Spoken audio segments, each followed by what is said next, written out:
อึบหุยปอดคือเกาโอ้ตัวนี้จังเลยหุยสวยพี่น้องใส่เนี่ย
ฝั่งนั้น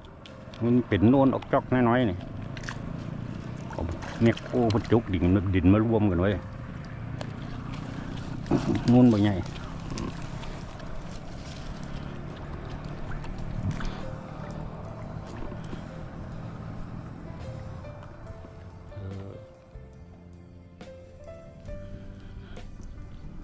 ยามแรงเขา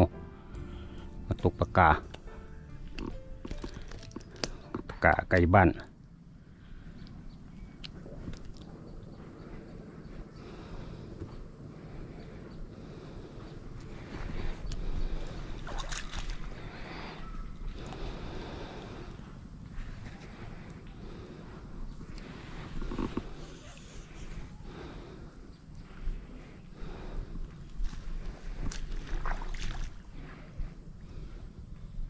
ขอแล้วจุ่ม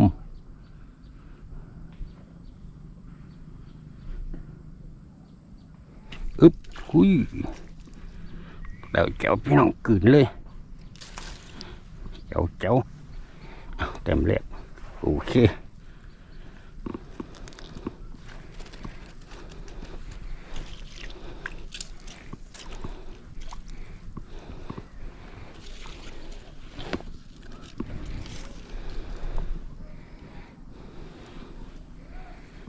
ส่เดือน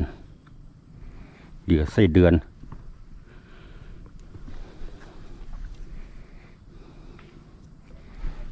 ยึบ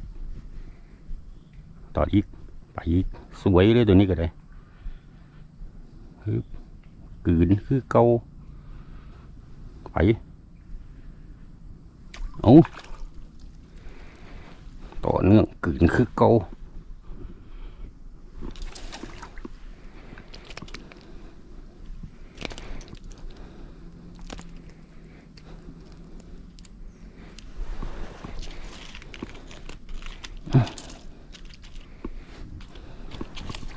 เนี่ยเก่า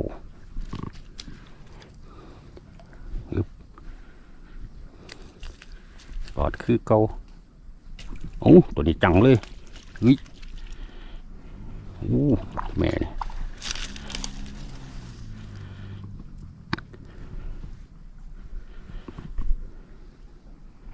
สวยพี่น้องใส่เนี่ย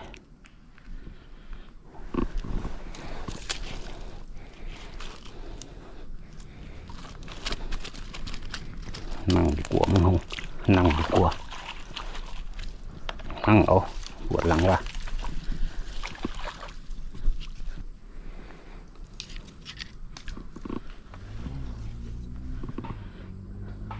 เยี่ยมใหม่ใส่เดือน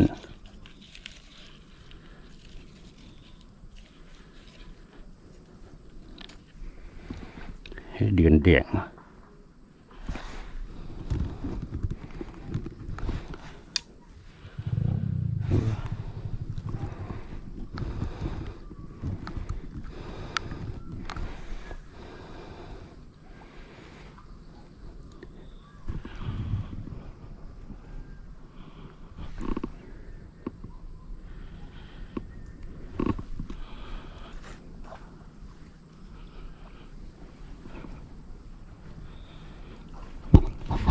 อึ๊บ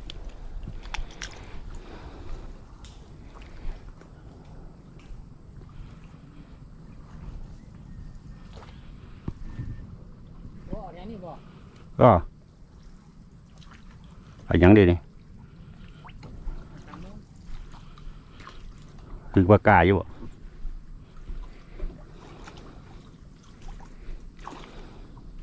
ถือปากกาอยู่ใส่มองโอ้อ้าวตอดมีปากกาดิ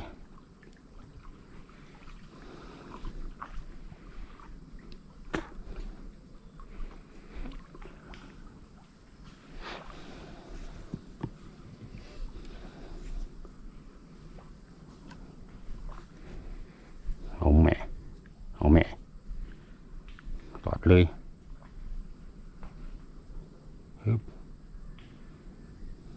โปปั่นเลยเอาไงบักนี่ไงพี่น้อง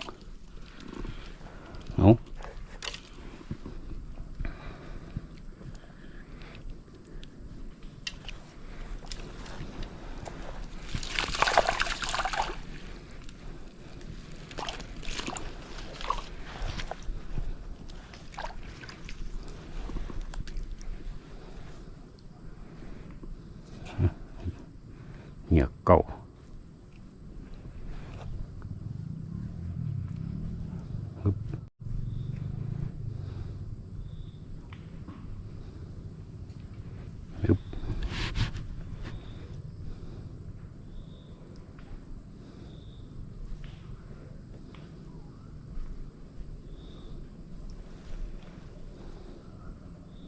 ตัดปีกตัดอีกน่าจะพ่อบึ่งตัวนี้ก็ได้น่าจะพ่อบึ่งพี่น้องจุ่มไปให้เน้นไปเอาโอ้พ่อบึ่งอยู่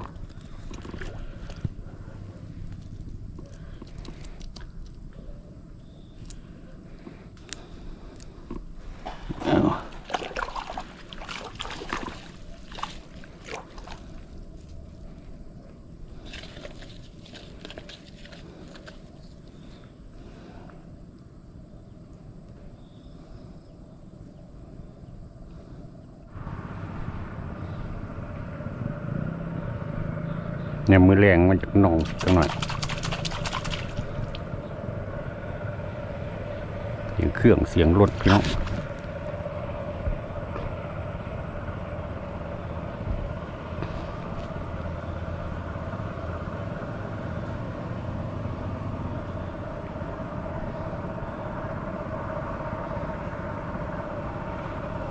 เบิดตัวเบิดพี่น้องบุกกินแล้วนี่ปลาจากตัวเต็ม1 2 3 4 5ตัวกิบสั้นๆพี่น้อง